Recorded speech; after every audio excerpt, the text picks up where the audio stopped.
I spoke to Dr. Rhys Thomas, who invented one of the COVID ventilators, about the risk of transmission of COVID in UK quarantine hotels and how the use of UVC filtration systems could prevent this spread of the disease. UVC is COVID's one weakness. There's no bacteria or virus or fungus known to man that cannot be killed by UVC. Now then, what UVC does, so the air is drawn into the box with the UVC light, and the UVC light, it breaks down the DNA and the RNA into small chunks. A bit like how vaccination works, actually. And then passes out then the clean, sterilized air into the room. It's constantly hoovering up dirty air, and it's incredibly efficient. It doesn't need that much power. It runs off 30-watt bulbs, and you have the machine running 24/7, which is probably what they'll need actually for these quarantine hotels. Quarantine hotels is the way to do it. Singapore's been doing it since, I think, last July, and it's to have an excellent effect. I think they've had 4 cases of COVID since last July. So it works very, very well. These hotels, they're not designed managing patients with infectious diseases.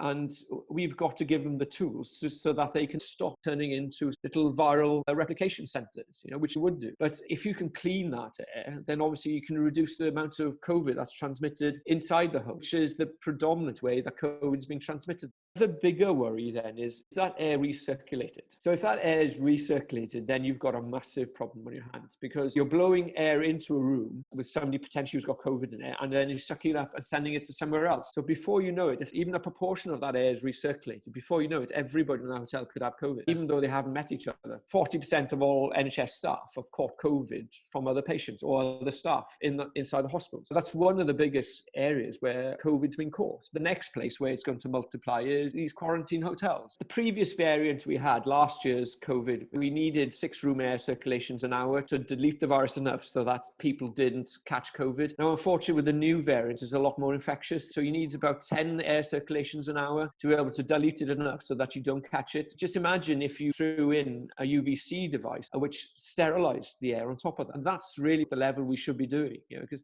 Asia learned this lesson with SARS-CoV-1 back in 2001, 2002. They put UVC in the hospitals in Hong Kong, in Singapore, and in China. We all got a huge incentive to get on top of this disease. There's ways of engineering UVC into old ventilation systems, and they've got a system there that's not just good for COVID, but if we get a flu pandemic in the future, or if we get Ebola, it'll work for any bacteria or viruses. And I think that's what's important really now, is that the world's getting a smaller place. Events like this are going to become more common because there's more people on Earth. Let's sort the problem out once and for all. And the problem is dirty air. The only solution for dirty air is a UVC device. It's in everybody's interest that COVID is kept under control. So it's important that we do this. We've got to get our country back on its feet again, and this is the way to do it. 92% of the transmission of COVID-19 occurs through airborne routes. Hotel filtration systems have not been designed to withstand the prevention of spreading infectious particles from room to room. UVC filtration systems could offer a viable solution to keep the spread of COVID-19 in quarantine hotels under control.